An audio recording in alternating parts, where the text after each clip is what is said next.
request Dr. Gyani to close the session fast because I have a train to catch to Chandigarh.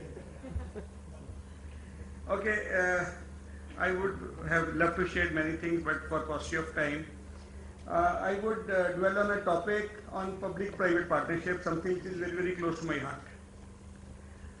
I honestly, personally feel that in India, government is sitting on a huge inventory of land, equipment, infrastructure, but for somehow not been able to provide the kind of quality care, deliver the kind of quality care which the private setups today are delivering. If you see the data in last 10 years, 70% beds have been added by the private healthcare and the outcomes have been quite good. If a model is made where both join hands, it can be a fantastic model which can take healthcare to a different level altogether. The Prime Minister has given that ease of doing business should be here in India. For that, the government and the private, they have to join hands, and it has to be a partnership at the same level. The problem which is being faced today is that the partnership is not at the same level. The government is here and the private person is here. The government is also a regulatory authority of that private partner.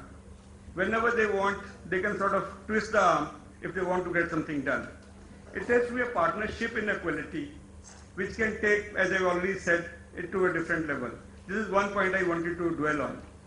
The other point I want to make is that sharing of resources, if we can do, it can make healthcare very, very affordable.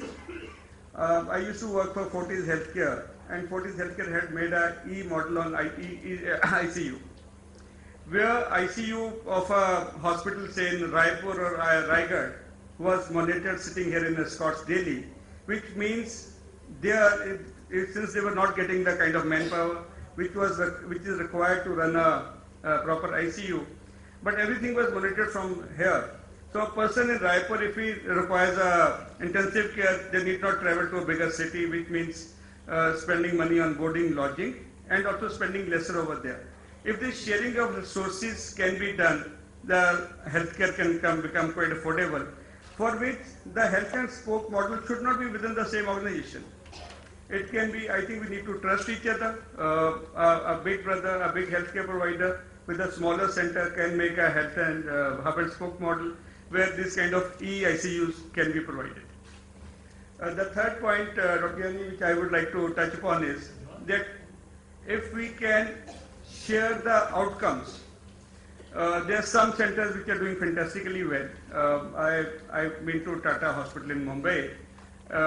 Although they are 60% of the patients, they do it for free, but their outcomes are amazing, and their patient in an economy class or a general class bed is as good as a patient in a, say, a single room in a big corporate hospital. Because they do so much numbers, their outcome is fantastic, and if this data can be shared with others, instead of people going to different centers, if they can go to these kind of centers, or for that matter, Arvind Netralaya, they do so much of free work, but the outcomes are great. So by taking money from some, they are able to get it to a larger section of people. I work for global hospitals now, and we do a lot of transplant work. I was talking to a urologist a few days back. In fact, we were at a dinner, and he got a call that he has to go for a transplant. I said, no, you won't be able to join there for the dinner. He said, no, don't worry, wait, I'll come back. He went, and for 50 minutes sharp, he was back. I said, how could you do a transplant in such a short time? He says, we do all laparoscopic work, all nephrectomies are laparoscopic, and he could manage that and come back. So no scar on the patients, outcomes are fantastic, the donor is out of the hospital on the third day. So if these kinds of outcomes can be shared in an honest and a transparent manner, then people can go to the specific centers, and I believe that can make healthcare very, very affordable. Thank you very much. For paucity of time, I am stopping here and not making any other point.